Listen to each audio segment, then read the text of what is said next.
Assalamualaikum warahmatullahi wabarakatuh. Alhamdulillahillazi hadana lihaza wa ma kunna linahtadiya laula an hadanallah. Puji syukur marilah sama-sama kita ucapkan kehadirat Allah Subhanahu wa taala yang mana atas limpahan dan rahmatnya telah memberikan saya kesempatan untuk membacakan atau menampilkan tugas tentang etika dan hukum kesehatan. Sebelumnya perkenalkan, nama saya Kintan Amil Okta, NPM 211007012013, Prodi Kesehatan Masyarakat, dan dosen pengampu adalah Bapak Nova Arikman, SKM MKes. Dan saya akan membacakan materi tentang etika. Yang pertama adalah pengertian etika. Secara etimologi, etika berasal dari bahasa Yunani, ethos, yang artinya karakter, watak, kesusilaan, dan adat kebiasaan. Dan menurut Kamus Besar Bahasa Indonesia, etika adalah ilmu tentang apa yang baik dan buruk, mengenai hak dan kewajiban moral, kumpulan asas atau nilai yang berhubungan dengan akhlak, dan nilai benar atau salah yang dianut dalam masyarakat. Contoh etika itu sendiri yaitu berkata jujur, menghormati orang yang lebih tua, menghargai perbedaan pendapat. Yang kedua adalah etika filosofis dan teologis. Etika filosofis merupakan suatu etika yang berasal dari aktivitas berpikir yang dilakukan oleh manusia, contohnya filsafat hukum yang mempelajari tentang hukum. Yang kedua adalah etika teologis, merupakan etika yang erat kaitannya dengan agama dan berisikan tentang unsur etika umum dan dapat dimengerti ketika memahami etika secara umum. Contohnya etika teologis adalah etika yang bersumber dari presuposisi tentang Allah atau yang ilahi. Yang ketiga adalah cabang ilmu etika.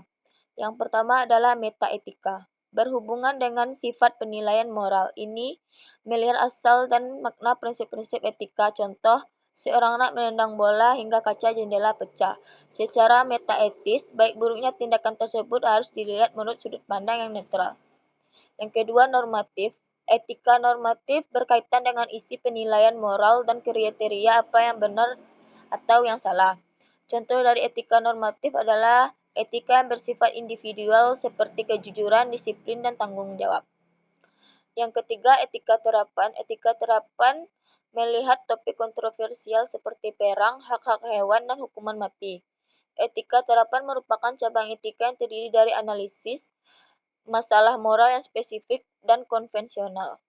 Berbagai pertanyaan yang dapat diajukan dalam bidang etika terapan, misalnya apakah melakukan aborsi amoral atau apakah eutanasia amoral. Yang keempat adalah ruang lingkup etika. Yang pertama, menyelidiki etika dan berbagai teori atau aliran tentang tingkah laku manusia. Yang kedua, membahas cara-cara menilai baik dan buruknya sesuatu pekerjaan atau tingkah laku. Yang ketiga, menyelidiki faktor-faktor penting yang mempengaruhi lahirnya tingkah laku manusia seperti naluri, adat, tingkah laku, dan lingkungan. Yang keempat, menerangkan makna akhlak yang baik dan makna akhlak yang buruk yang menuju kemuliaan. Yang kelima adalah metode pendekatan etika. Metode yang dipergunakan dalam etika adalah metode pendekatan kritis. Etika pada hakikatnya mengamati realitas, sifat, sikap, tingkah laku, dan perbuatan manusia secara kritis. Etika tidak memberikan ajaran ataupun ideologi, melainkan memeriksa, merefleksi, mengevaluasi, dan menganalisis kebiasaan-kebiasaan, nilai-nilai, norma-norma, dan pandangan-pandangan moral secara kritis. Baiklah, hanya itu yang dapat saya sampaikan. Terlebih dan terkurang saya mohon maaf. Saya akhiri dengan wabillahi taufiq wal hidayah. Assalamualaikum warahmatullahi wabarakatuh.